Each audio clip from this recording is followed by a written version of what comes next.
Welcome back to my channel, and thanks to my subscribers. The subject of today's video is freight cars. This is a photo of Katie's Car of the Month for March 2023. This is a beautiful model. It features separately applied hand grabs, ladders, and brake detail, metal wheel sets, and of course Katie knuckle couplers. This model sells for $49.95. This is a train miniature box car. It features molded-on ladders and hand grabs, plastic wheels on metal axles, missing stirrup steps, one horn hook coupler, and one broken KD coupler. This car cost me $1 at my local hobby shop. I don't know about you, but I wouldn't run this car on my layout on a dare. But wouldn't it be wonderful if there was an acceptable alternative that combined good appearance and good performance, but cost something between $1 and $20 per car? Fortunately, there is. By spending about $7 and a few hours of effort, I converted this car into this one. This car still does not compare to the KD car in quality, nor will it match similar offerings from Tangent, Scale Trains, Atlas Master, and the like. It still has cast iron hand grabs, ladders, and brake detail, but it now features all metal wheel sets, KD knuckle couplers, and its weight is in compliance with NMRA standards. All of these features will ensure good performance. In addition, the paint scheme is not only more prototypical, but it is entirely custom. Best of all, this car cost me less than $10. In this video, I'll show you how I turned a $1 car into a perfectly acceptable model at a fraction of the cost you would spend on a high-end kit, or even on a shake-the-box style kit. Here's how. I always start with a thorough inspection. I looked the car over once before I bought it, but now is the time for a more thorough assessment of what this car needs. Obviously, the car is quite dirty, but both doors open and close nicely. Unfortunately, the car weights are visible through the open doors. We'll either have to move the weights or paint them black. The coupler at one end is a horn hook style coupler, and the other end has a KD coupler with a broken trip pin. Also, the coupler shank has jammed out the side of the coupler pocket. I may need to replace the coupler pocket. Looking at the underframe, I see that one of the cross ribs is missing. That will require replacement. Also, only one of the original stirrup steps is still in place. I will have to replace all four. The next step is disassembling the entire car. I start by removing the trucks. As I'm removing the trucks, I see that they use plastic wheel sets on metal frames. I will obviously be replacing the entire truck assembly. Once the trucks have been removed, the underframe can be gently pried off, exposing the floor of the car. The next step is to remove the floor from the car body by gently spreading the sides of the body. With the floor removed, I can see that there is quite a bit of rust on the body weights. This will need to be removed, otherwise the rust will continue to spread. I pry under the weights, but they are solidly attached, so there is no need to remove them. I can see some glue which has marred the car floor. This must either be sanded away or painted over. The truck side frames appear to be in pretty good shape. I could reuse them. This would require cleaning, painting, and smoothing the wheel pockets, so I'll save them for a later car. Turning to the car body, I remove the doors by pushing them past the door stops and sliding them off the door tracks.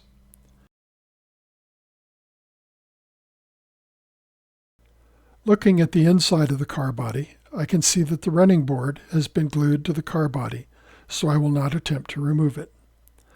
I can also see that the top door tracks are not cemented in place. In fact, one has a broken tab and is loose. This is a simple repair which can be made right away.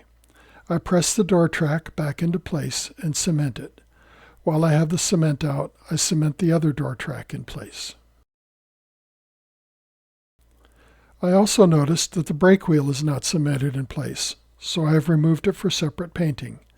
I have also cut off the sole remaining stirrup step. Next, I spend a few minutes smoothing the edges of the car body where the stirrup steps attach. I also remove some flash at one end of the car above the coupler pocket. The sanding sticks I'm using were made by Northwest Shortline, which is no longer in business, but you can buy identical sanding sticks and replacement sanding belts from Excel. The next step is to wash all car parts in warm soapy water. I use an old toothbrush to scrub accumulated grime from the surfaces of the model. With everything clean, it is now obvious that the brake wheel was not carefully trimmed from its sprue. I use a pair of tweezer-style sprue nippers to cut the excess material from the brake wheel. Once the parts have dried thoroughly, it's time to weigh the car. A digital kitchen scale works great. I put small parts in the plastic paint tray. With all the parts on the scale, I see the current weight of the car is 3.3 ounces.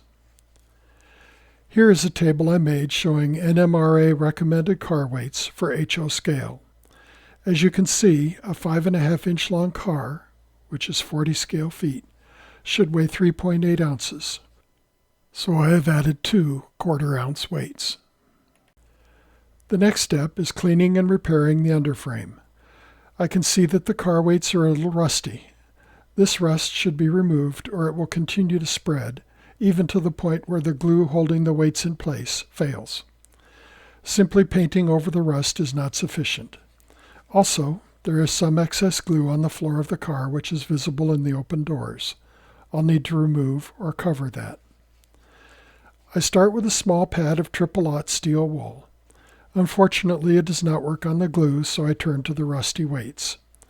After a minute or so of scrubbing, the rust is gone, and I'm ready to paint the weights to keep the rust from reappearing. Painting the weights black will also make them less noticeable in the door opening.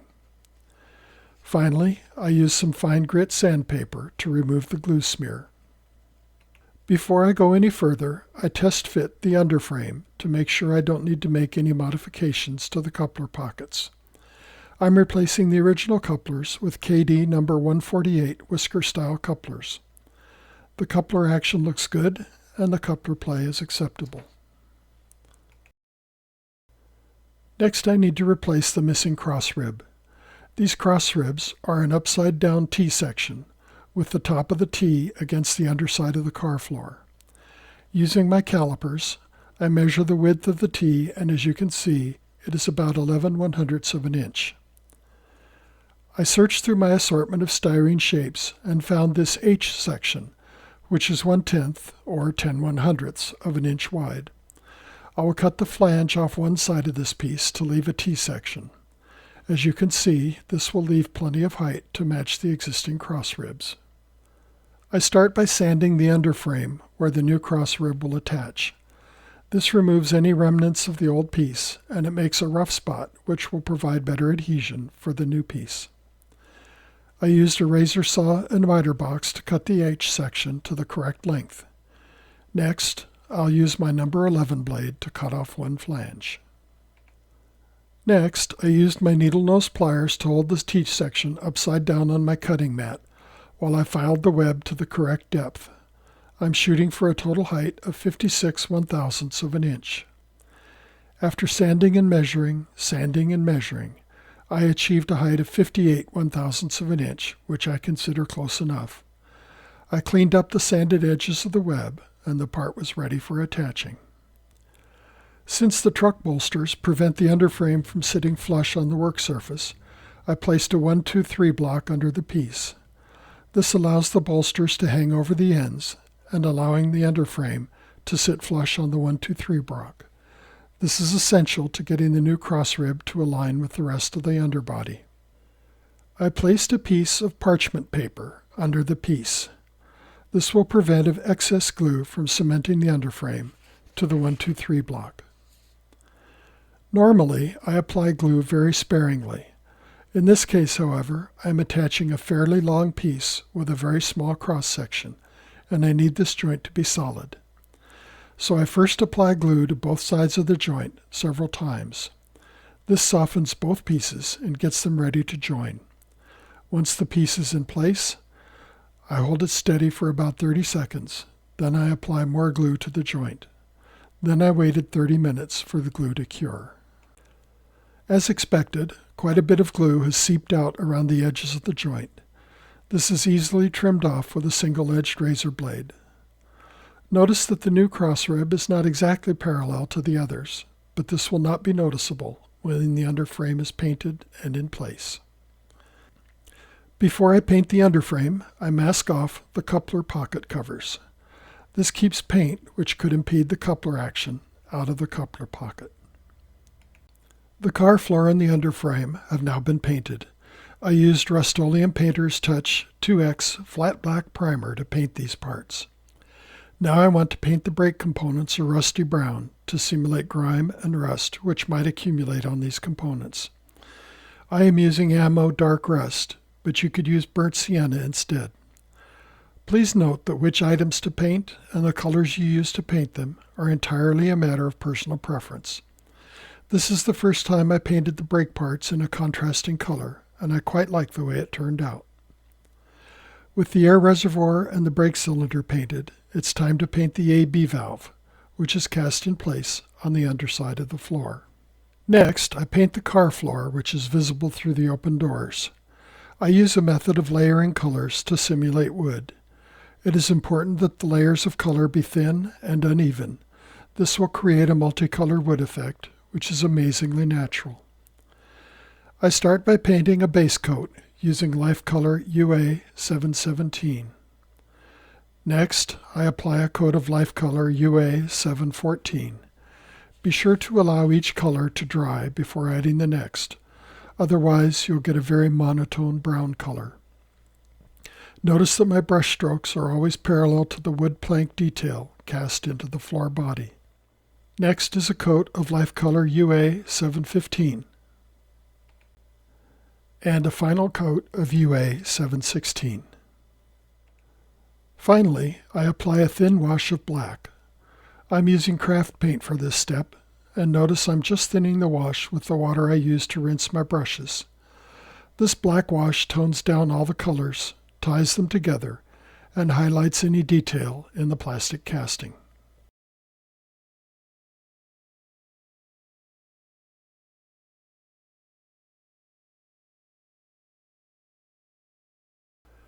I use truck side frames from AccuRail.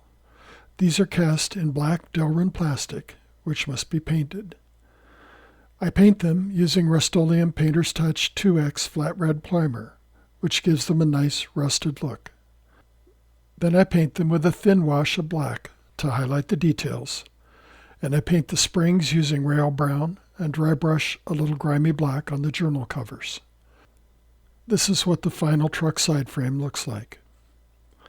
I use Intermountain metal wheel sets on all my rolling stock. The 33-inch wheels are good for any freight car up to 70 tons capacity. Above that, you should use 36-inch wheels. Here, I'm demonstrating how to use the NMRA standards gauge to check wheel width, distance between flanges, and flange height. Every Intermountain wheel set I've tested has conformed to NMRA standards, so I usually skip this step. Next, I paint the outside of the wheels using a flat rust color. A fine microbrush is perfect for this task. It fits nicely between the wheel hub and the wheel rim. Be careful not to get any paint on the pointed spindle of the axle. It will take 2 coats to get even coverage on the wheels. Now we are ready to assemble the underframe. First, I'll add the 2 1/4-ounce weights to bring the car weight to NMRA standard. These weights come attached to double-sided foam tape. Just peel off the protective paper and stick the weight in place. Next, turn the floor over and attach the underframe. Notice that the underframe will fit in either direction. Be sure the air reservoir is directly across from the AB valve. Now slip a coupler into one coupler pocket and snap the underframe in place. Repeat this with the other coupler. Check the couplers to be sure they operate freely. Now assemble the trucks by inserting the wheel sets into the side frames, and attach the truck to the underframe with a number 2x56 screw. I have a huge bag of these screws. I use the silver screws to attach trucks because the screw heads will be hidden by the truck side frame. I use the black screws to attach coupler pocket covers since they'll be more visible. Tighten the screws until one truck just rocks from side to side, and until the other truck swivels freely but does not rock. Do not over-tighten. You can easily strip the plastic truck mounts. With the underframe assembled, it's time to check the coupler heights. A KD coupler height gauge checks both the height of the coupler and the clearance of the coupler trip pin. By a stroke of luck, the coupler height is exactly right on the left end of the car. The car couples to the gauge smoothly every time. The right side of the car is not as good. You can see that the coupler trip pin hits the gauge, so the trip pin needs to be bent upward slightly. A set of KD coupler trip pin pliers makes this easy.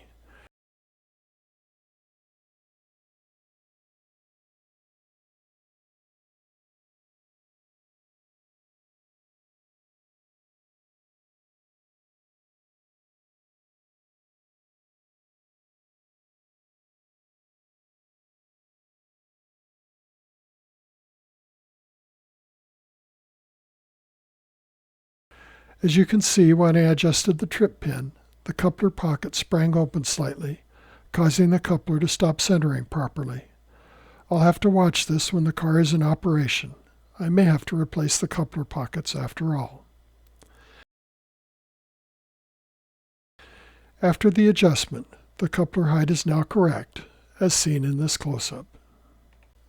Now it's time to work on the car body, and the first task is to replace the missing stirrup steps. Tichy makes 3 styles of straight bottom mount stirrup steps.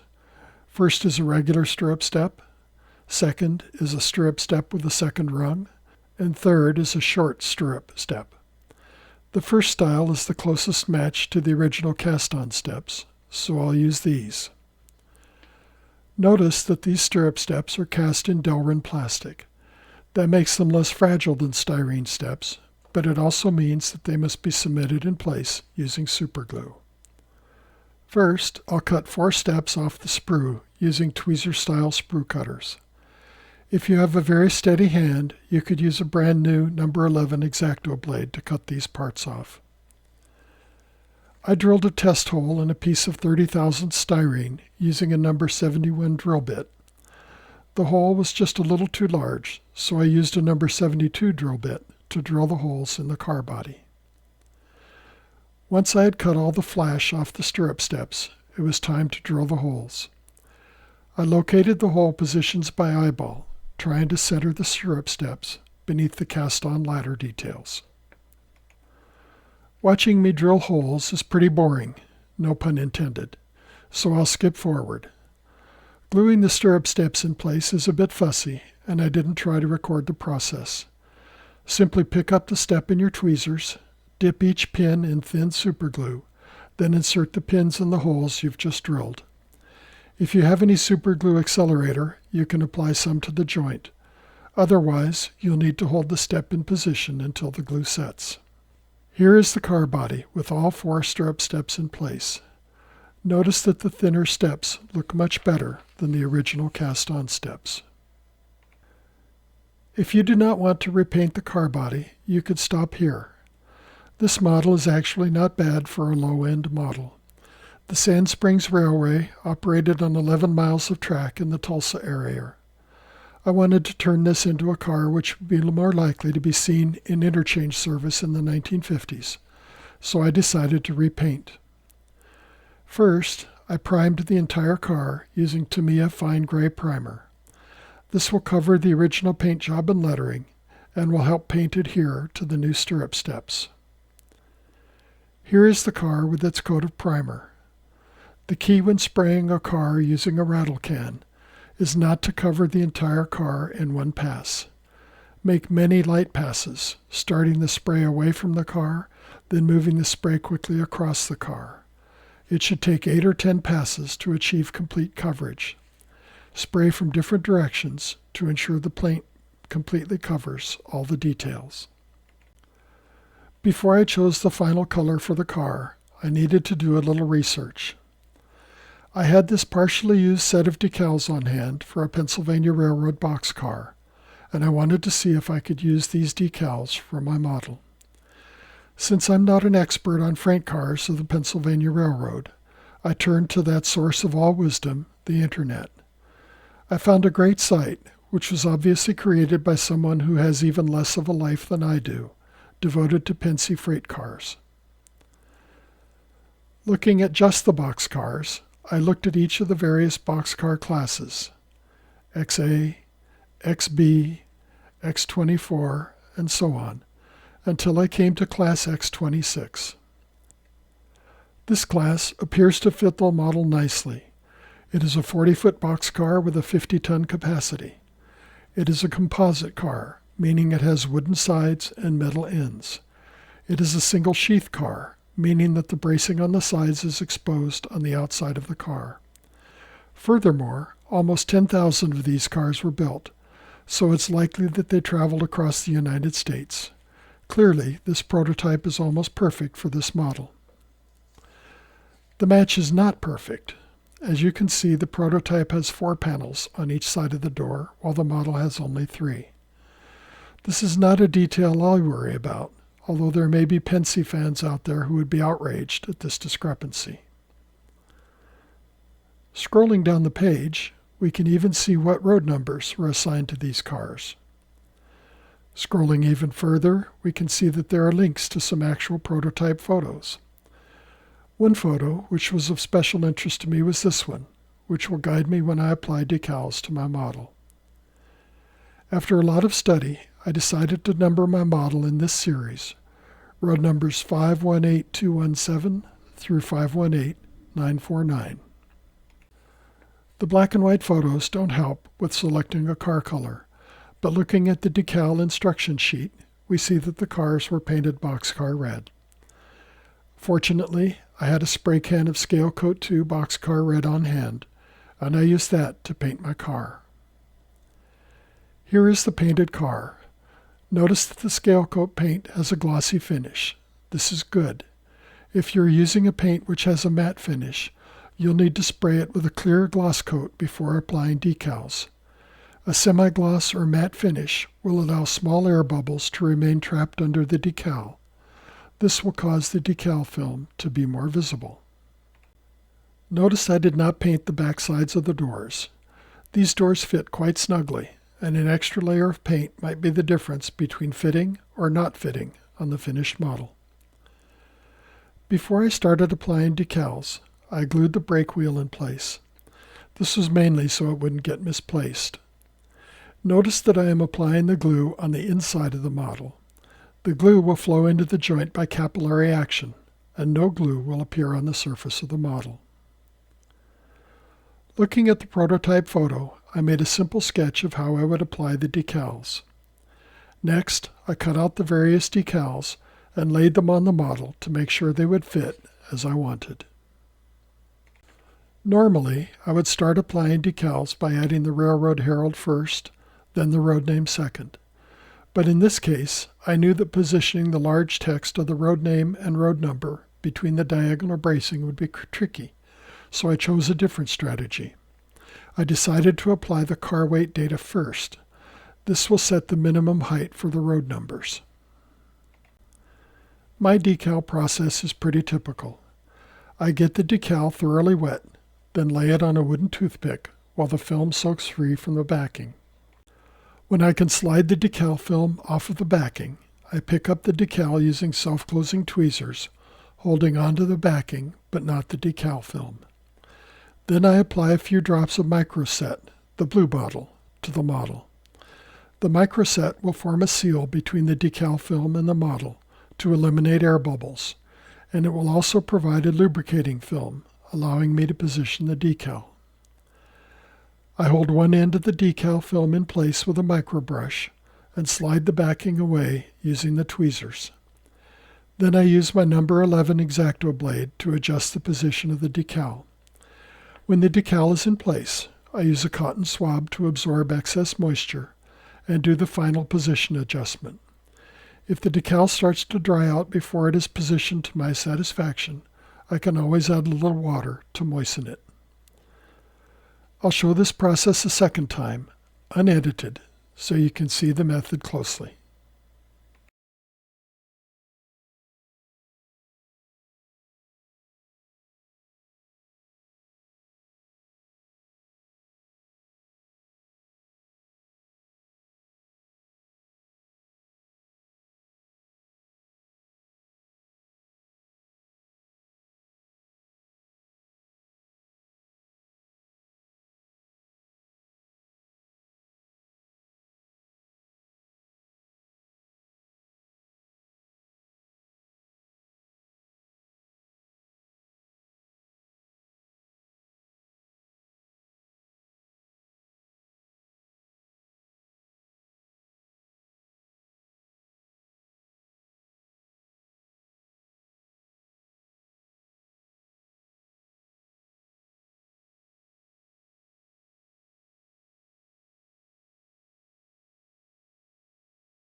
As you can imagine, getting the correct placement of these decals can be a bit fussy, so I did not try to record the entire process.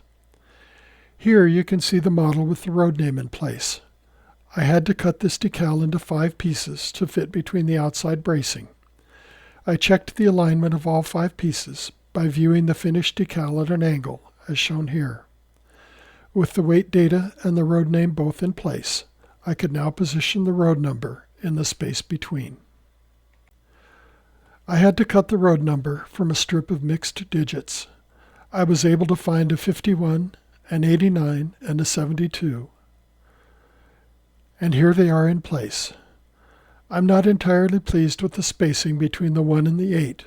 I did not cut the decal close enough to the digits, and the film prevented me from closing that gap. I'll try to do better on the second side. The final decal worth mentioning is the decal showing the build date and the boxcar class. Note that the decal shows class X29, not X26. Note also that a 6 is just an upside-down 9. Is that fate or what? It's hard to see in the video, but I have carefully cut through the decal film between the 2 and the 9.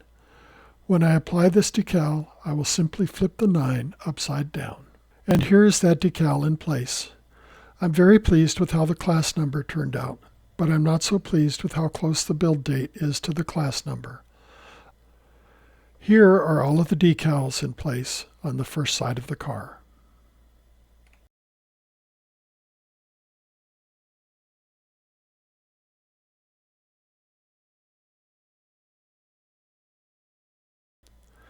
Once the decals are dry, I apply microsol, the red bottle, liberally to every decal. This helps the decals snuggle down into the surface details of the model. You can apply microsol as many times as needed until the decal conforms to the surface of the model. If you spot any air bubbles under the decal, you can poke a small hole in the bubble with the number 11 blade and apply more microsol. And here is the complete model with decals on the ends and both sides. As you can see, I have fixed the spacing between the 1 and the 8 on the road number, and I have fixed the spacing between the build date and the class number. Complete the paint job with a coat of clear matte lacquer. I have not found anything I like better than dull coat for this job. With the paint job complete, it's time for final assembly. First, I inserted the doors into their tracks. This is a fussy job. Just take your time and don't force anything. It took me about 5 minutes to get both doors into their tracks and sliding freely.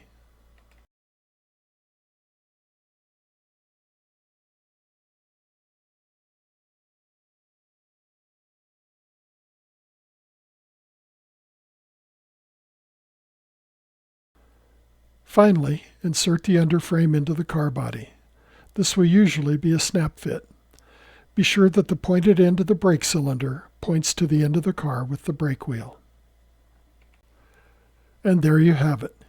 Your model is now ready for service on your layout.